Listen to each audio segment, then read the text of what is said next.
വാതിലടച്ചകത്തിരിക്കാതെ എന്റെ മുന്നിലേക്ക് ഇറങ്ങി വരാൻ പറയാ തെണ്ടിയോട്. വിനേന്ദ്ര ഇറങ്ങി പോടാ. എന്താ അലക്സ് നിന്റെ പ്രശ്നം? നീ എന്തിനാ ഈ കോലത്തിൽ ഇവിടെ കയറി വന്നിരിക്കുന്നേ? പ്രശ്നം അവൻ എന്നെ തല്ലി, എന്റെ ഷർട്ടിന്റെ കുത്തിന് പിടിച്ചു. അലക്സിയുടെ കുത്തിന് പിടിക്കാൻ മാത്രം ഇലഞ്ഞിക്കൽ തറവാട്ടിലെ ഇളപുറക്കാരൻ വളർന്നിട്ടില്ല. എനിക്ക് അതിന് പ്രതികാരം ചെയ്തേ പറ്റൂ.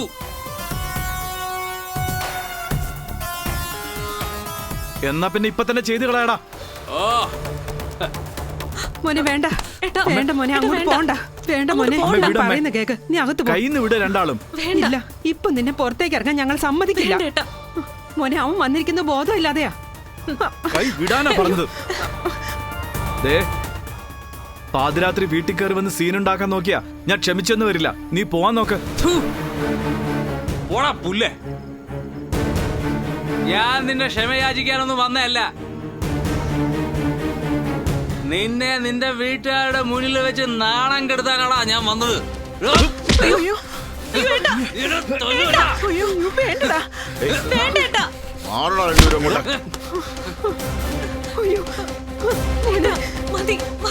മതി, നീ ഫിറ്റാ. തിരിച്ചു പോകാൻ നോക്ക്. എന്തോ എങ്ങനെ? മാഷ് വല്ലതും പറഞ്ഞായിരുന്നോ? ഇതുവരെ ഒന്നും പറഞ്ഞില്ല. എന്നാ ഇപ്പൊ പറയുന്നു, നീ ഈ നിമിഷം ഈ കോമ്പൗണ്ടിൽ നിന്നും പുറത്തു പോണം.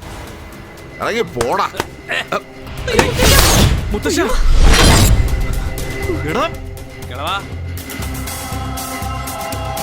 എന്റെ കൈ കൊണ്ടൊരെണ്ണം കിട്ടിയാ പിന്നെ ഈ ജന്മത്തെ എഴുന്നേൽക്കത്തില്ല. മനസ്സിലായോ?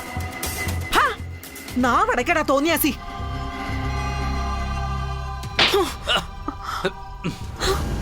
ഇനി നീ ആ മനുഷ്യന്റെ ദേഹത്ത് കൈവച്ചാ ആ കൈ ഞാൻ വെട്ടിയരി. അടുക്കളയിലെ നല്ല മീൻ വെട്ടുന്ന അറവ് കത്തി ഇരിപ്പുണ്ട്, എടുക്കണോ ഞാൻ? ഒന്ന് കിട്ടിയപ്പോ മോന്റെ കണ്ണീന്ന് പൊന്നീച്ച പറന്നു അല്ലേ? 10-30 കൊല്ലം കുട്ടികളെ പഠിപ്പിച്ചിട്ടും ഒന്നിനെ പോലും ഇന്നുവരെ തല്ലിയിട്ടില്ല ഞാൻ. അതുകൊണ്ടാ ഇതുവരെ ഞാൻ ക്ഷമിച്ചത്. എന്നാലും നിന്റെ കരണക്കുറ്റിക്കൊന്ന് തരണമെന്ന് എന്റെ മനസ്സ് പറഞ്ഞിരുന്നു. ഭാഗ്യം അത് നടപ്പാക്കി, അത്ര തന്നെ.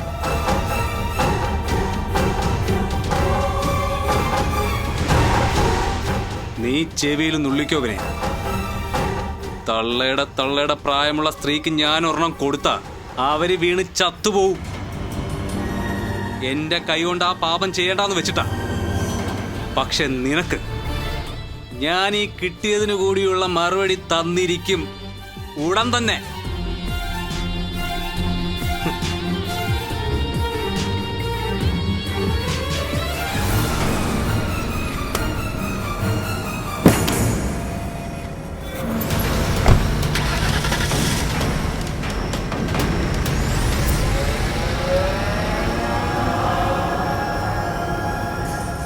എന്താടാ അവനിങ്ങനെ കയറി വന്നത്? എന്താടാ അവനും നീ തമ്മിലുള്ള പ്രശ്നം? അതെ, നീ എന്തോ ചതിച്ചു പറ്റിച്ചു എന്നൊക്കെ അവൻ പറയുന്നുണ്ടായിരുന്നല്ലോ. എന്ത് ചതിച്ച കാര്യം അവൻ ഉദ്ദേശിച്ചത്?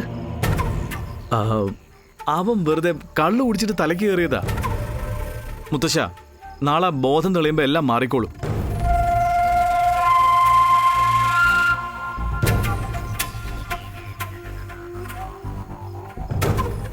ഇത് വെറും കള്ളു തലയ്ക്ക് പിടിച്ച് വന്നൊന്നുമല്ല. ഏട്ടൻ എന്തോ നമ്മളിൽ നിന്ന് മറയ്ക്കുന്നുണ്ട്. ഇതാ രോഹിണിയായിട്ട് ബന്ധപ്പെട്ട വിഷയം ഉറപ്പാ.